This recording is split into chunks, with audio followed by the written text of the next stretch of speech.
Jumpa kembali di kanal YouTube Omah Solusi Indonesia dengan membawakan satu topik baru dengan judul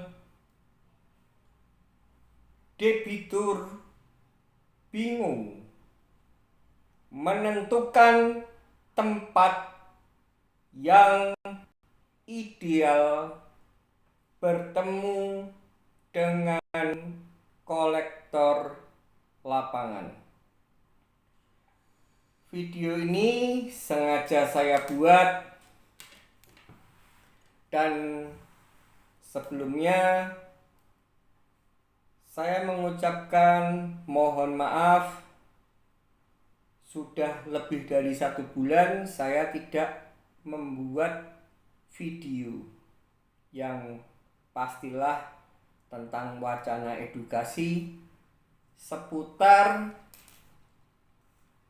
berhadapan dengan kolektor ketika sedang mengalami menunggak hutang kartu kredit atau kredit tanpa anggunan. Itu semua karena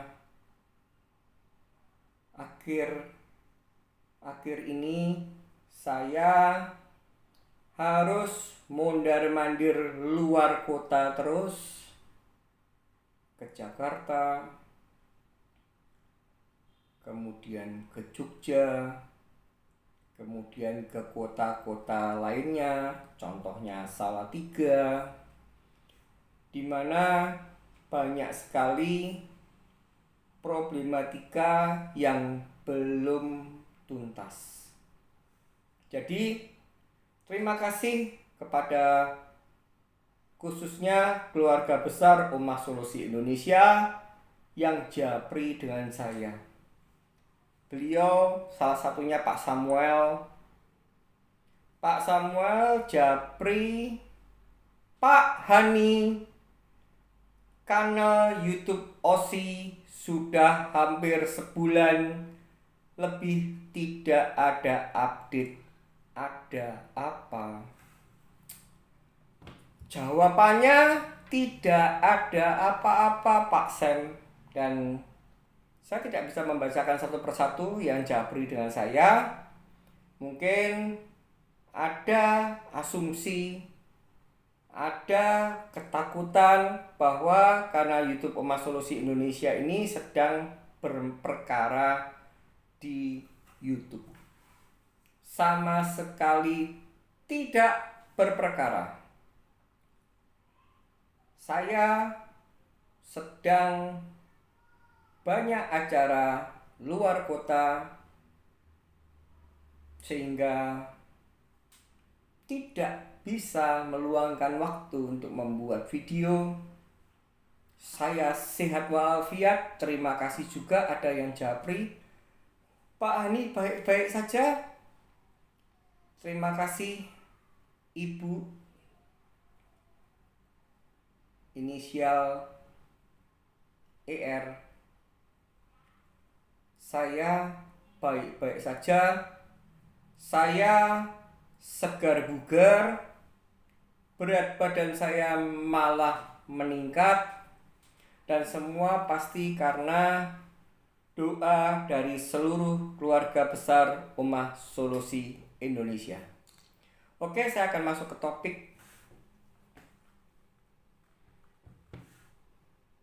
Debitur yang bingung di mana dia harus bertemu dengan kolektor lapangan. Sebenarnya ini adalah video sebuah penguatan mental saja. Jadi kalau yang namanya tempat ideal sudah saya jawab untuk berkali-kali. Tempat yang paling ideal adalah rumah kita. Dan satu lagi saya harus garis bawahi, karena ada yang salah persepsi. Loh Pak, kalau didatangi kolektor lapangan, misalkan di tempat kerja atau di rumah, dan jamnya kurang tepat, apakah saya punya hak untuk mereschedule pertemuan tersebut? Mengacu pada Surat Edaran Bank Indonesia nomor 14 garis miring DASP 14 garis miring 7 DASP, di sana dinyatakan bahwa kolektor hanya bisa datang di tempat di mana debitur ketika mengisi aplikasi pengajuan kartu kredit. Jadi kalau Anda masukkan di rumah, artinya dia akan mendatangi alamat rumah. Dan jika Anda masukkan juga kantor, berarti dia juga diperbolehkan mendatangi alamat kantor. Dan sebenarnya ini sudah bukan rahasia umum.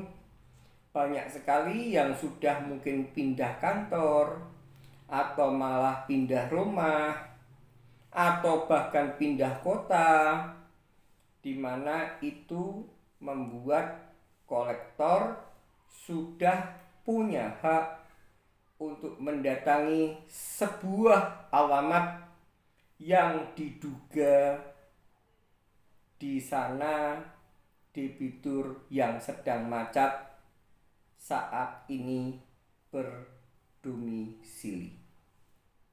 Dan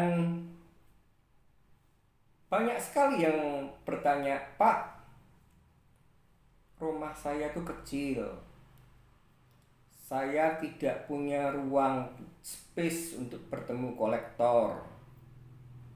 Nanti orang tua saya dengar, entah itu orang tua kandung, entah itu orang tua mertua, atau rumah saya kecil, lingkungannya sangat berjubel, dalam arti padat. Saya khawatir, saya sungkan, saya malu didengar oleh tetangga, atau yang malah ketika didatangi oleh kolektor lapangan di kantor. Pak, saya takut nanti pimpinan saya tahu kalau saya punya masalah hutang, HRD saya tahu, dan banyak lain sebagainya. Dan kemudian mereka bertanya pada saya, dan sebenarnya karena overthinking yang mereka sedang alami, mereka tidak jarang bertanya pada saya, dan belum sempat saya menjawab secara tuntas, dijawab oleh mereka sendiri. Jadi di sini, di video ini, judulnya adalah tempat yang ideal untuk bertemu dengan kolektor lapangan itu di mana, Pak Hani? Saya katakan, dan jangan ini ketika Anda melihat video ini jadi tambah bingung. Misalkan orang yang tadinya kepengen bertemunya di rumah, saya katakan ini, melihat video ini jadi bingung ketika mau bertemu di rumah, atau sebaliknya ketika Anda yang tadinya ingin menemui di tempat kantor, setelah melihat video ini jadi bingung kalau bertemu dengan kolektor di kantor. Baik, saya akan membuat wacana edukasi tentang plus dan minus ketika Anda menentukan tempat bertemu dengan kolektor.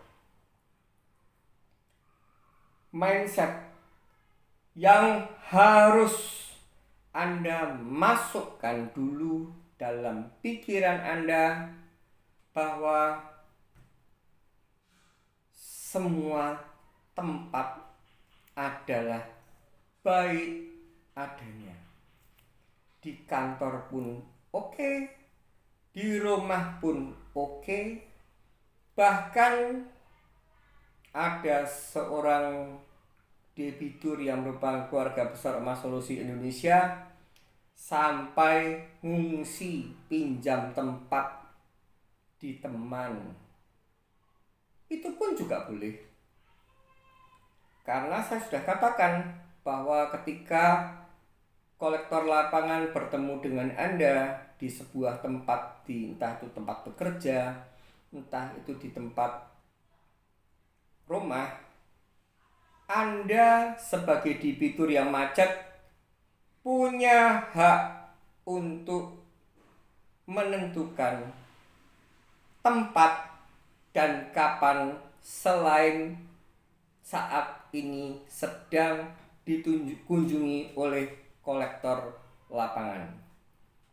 Jadi misalkan Anda yang di rumah tidak nyaman didatangi, itu Anda boleh katakan, tapi ya jangan mengatakannya ya jangan vulgar ya. Saya nggak nyaman ketemu di rumah, takut sama orang tua kandung atau mertua. Wah, Anda malah lebih diunyak-unyak. Pastilah alasannya dengan tepat dan benar. Misalkan Anda bilang, saya habis ini segera harus pergi. Jadi karena tempat saya dari titik rumah ini dengan tempat saya harus berkunjung di tempat lain jauh, saya memutuskan untuk kita bertemu di tempat saya akan pergi menunaikan kewajiban atau bertemu dengan teman. Kira-kira itu sebuah alasan yang bisa Anda masukkan, yang bisa Anda gunakan, dan Anda juga bisa menentukan jamnya.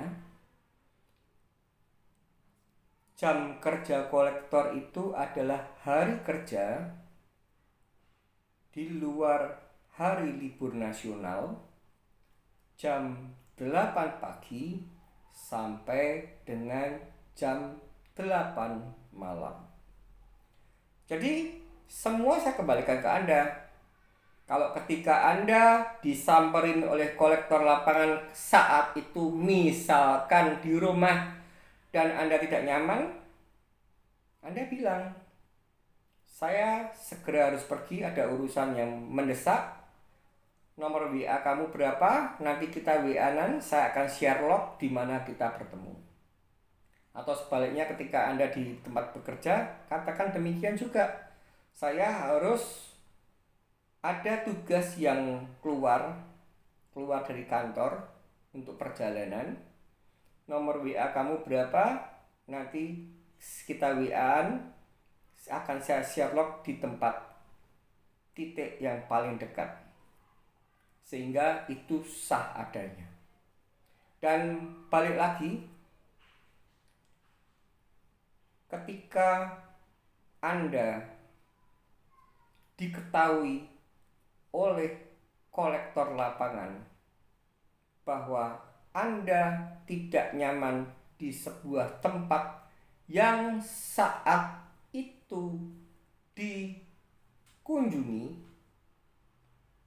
itu akan semakin dijadikan bulan-bulanan untuk selalu mendatangi tempat yang tidak Anda sukai. sudah saya katakan dalam ilmu komunikasi bahwa kata itu hanya memegang peranan 10%. Maksudnya makna kata. Sedangkan yang memegang persentase berikutnya adalah intonasi. Intonasi itu lemah lembut suara Anda, keras melengkingnya suara Anda. Itu menunjukkan Anda nada bicaranya santai, tegang, atau emosional. Itu memegang kurang lebih 30%. Jadi makna kata cuma 10%, sedangkan intonasi itu 30%.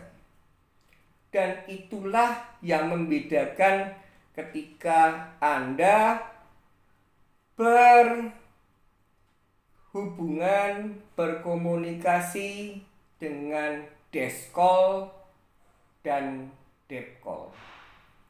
Kalau deskol sudah jelas ilmu komunikasinya itu hanya masuk di arti kata dan intonasi.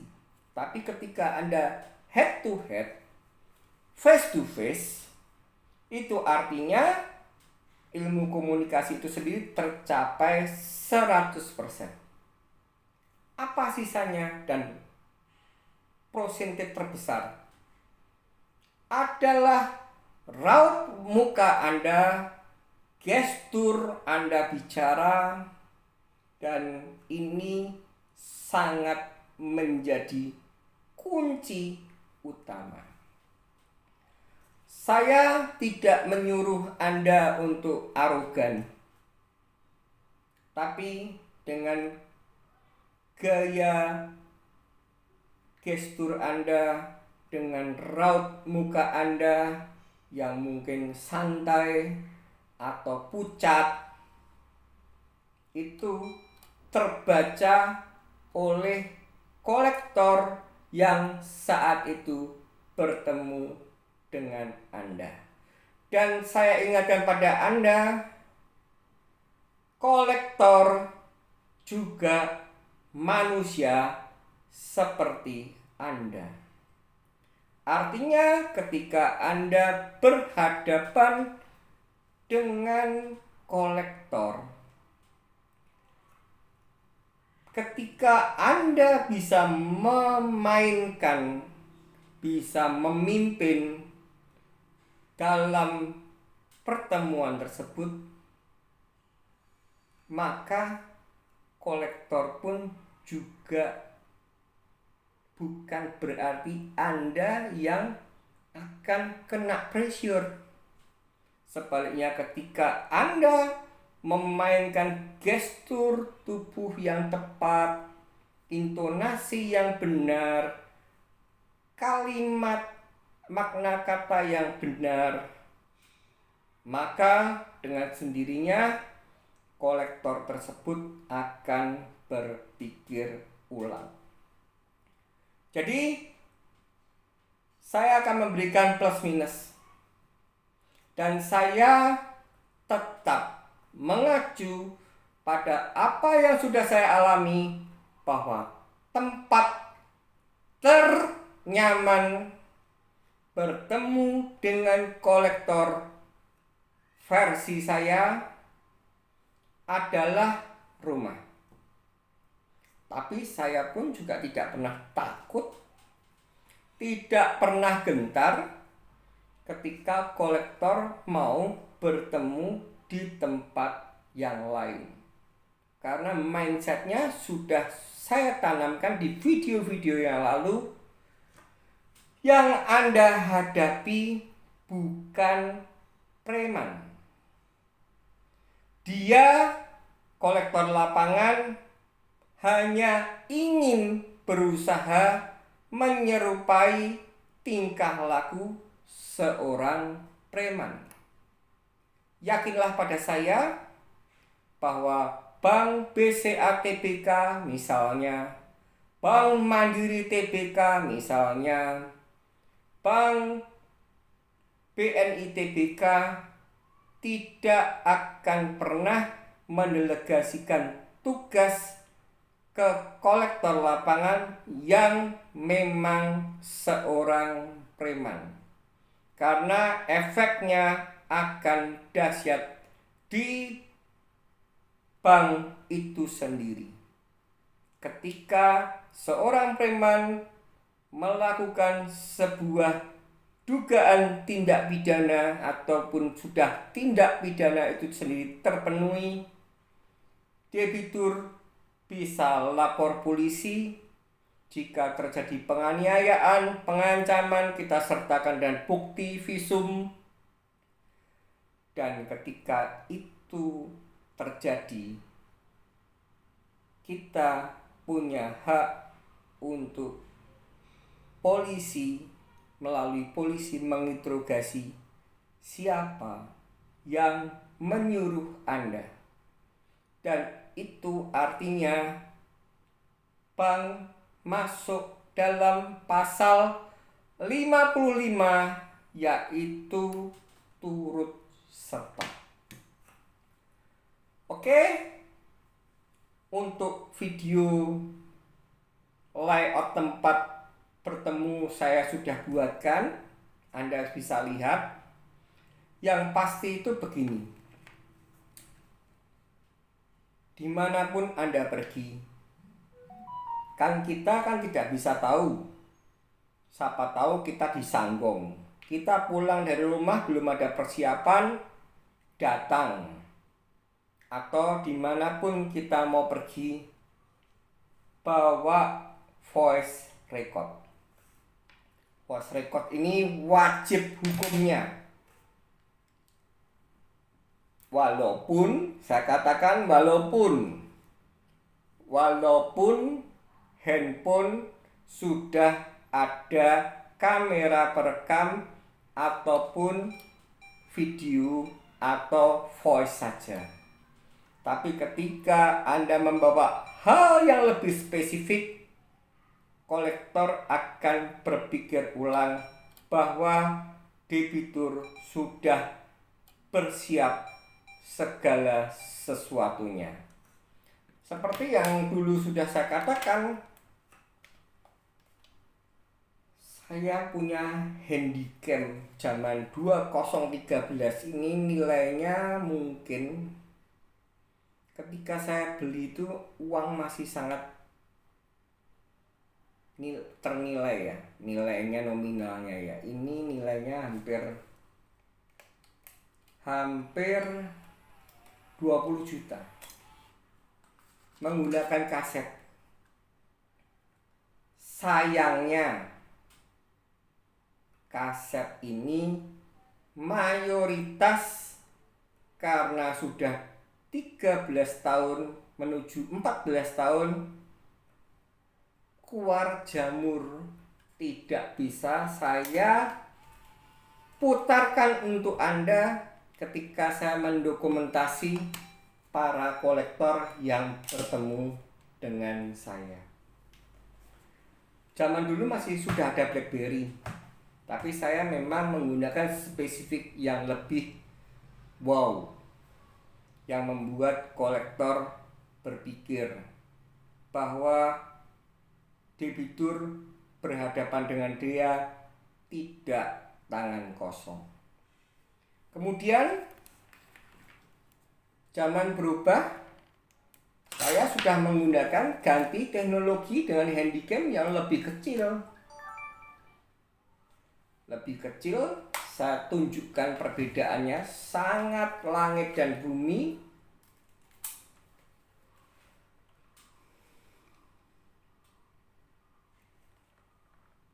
Compact. Dan sekarang banyak sekali kamera yang lebih kecil dari ini. Cuman bagi saya, untuk apa saya harus membeli?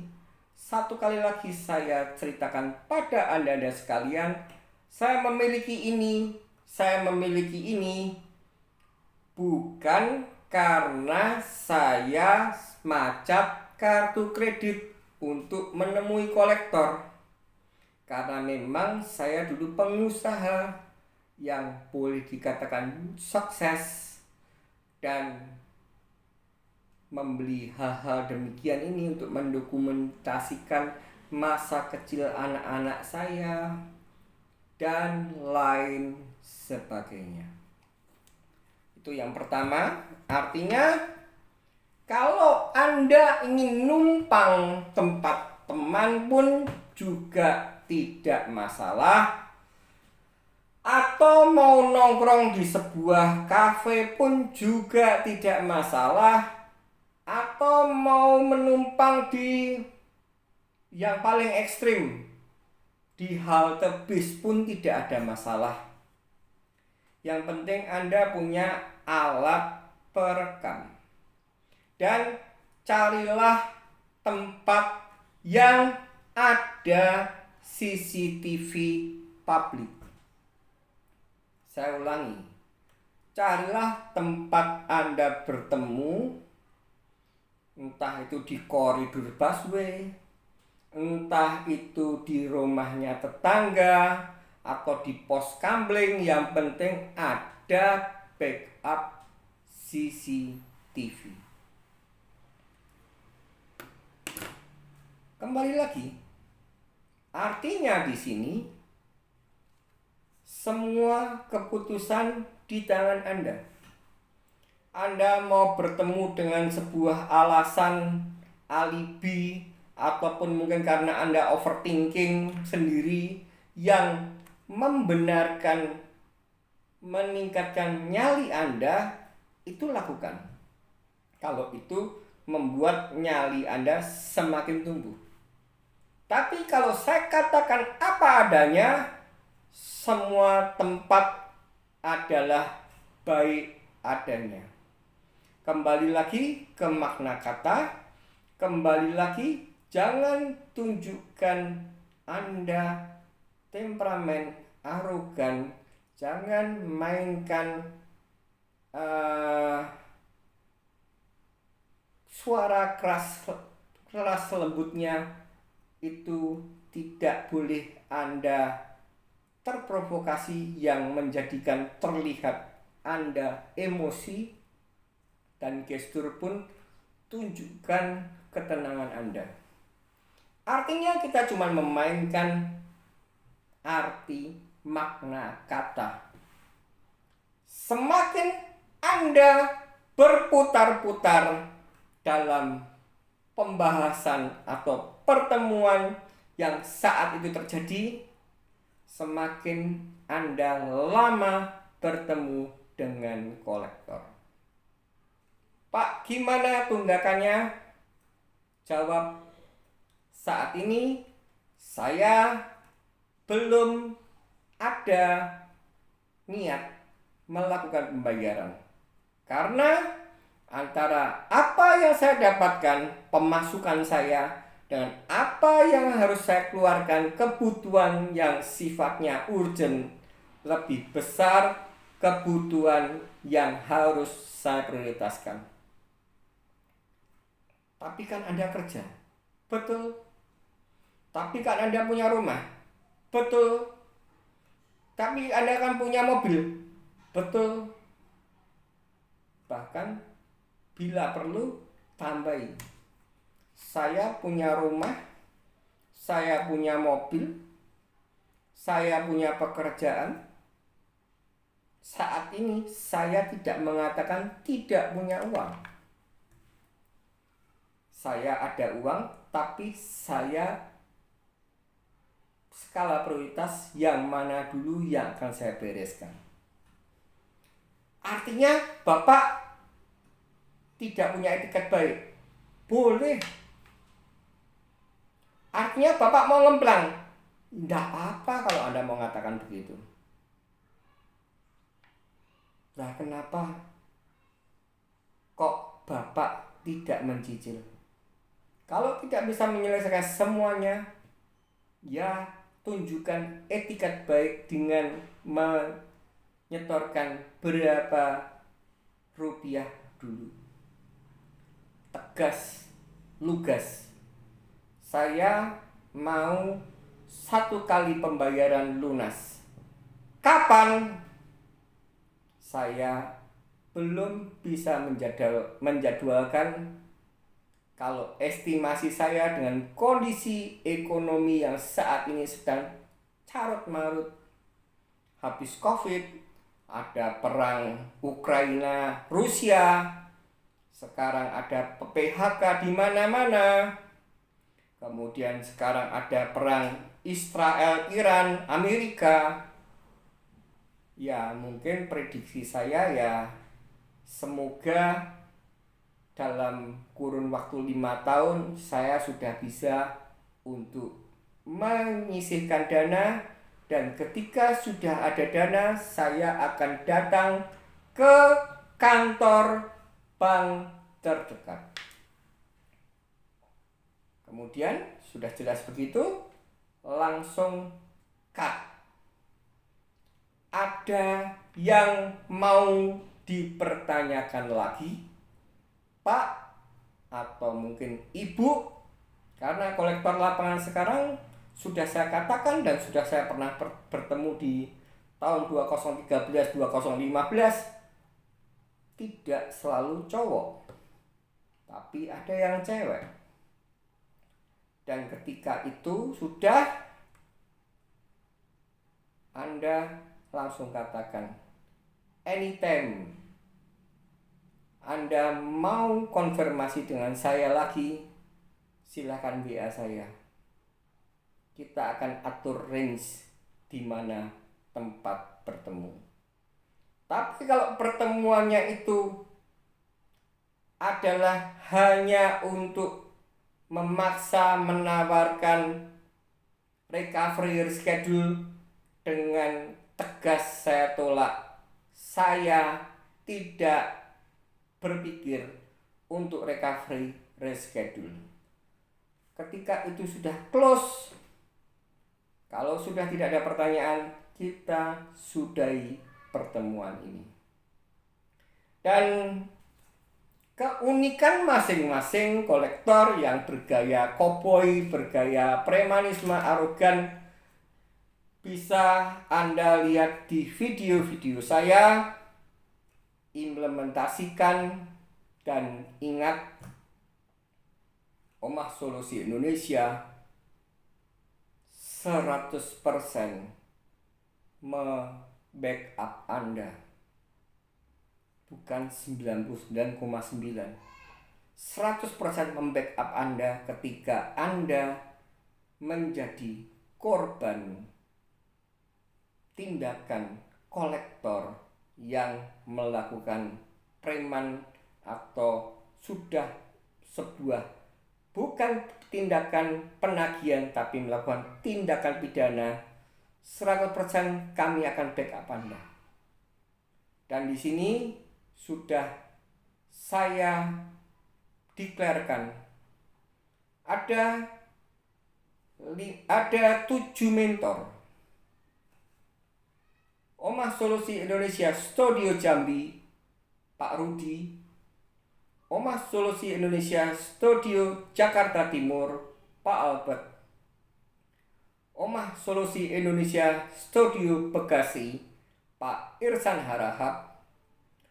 Omah Solusi Indonesia Studio Jakarta Barat, Pak Fendi. Omah Solusi Indonesia Studio Surabaya, Ibu Maria Ulfa. Omah Solusi Indonesia Studio Jakarta Barat 2, Pak Christian. Omah Solusi Indonesia Studio Jakarta Pusat, Ibu Megi, siap membantu Anda. Dan ada sekretariat beliau di rumah Pak Semi Aji.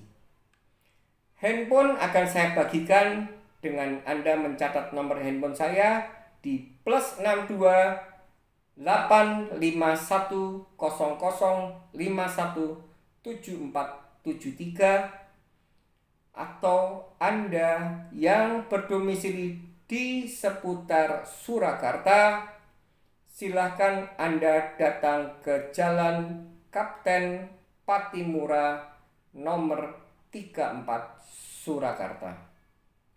Tanpa dipungut biaya, tanpa adanya sebuah syarat dan ketentuan berlaku, bila mana yang membuat sebuah kejadian tindak pidana tersebut bukan Anda sebagai debitur yang arogan yang melakukan sebuah awal mula perkara. Jangan menyerah, tetap semangat, dan ingat, badai pasti berlalu.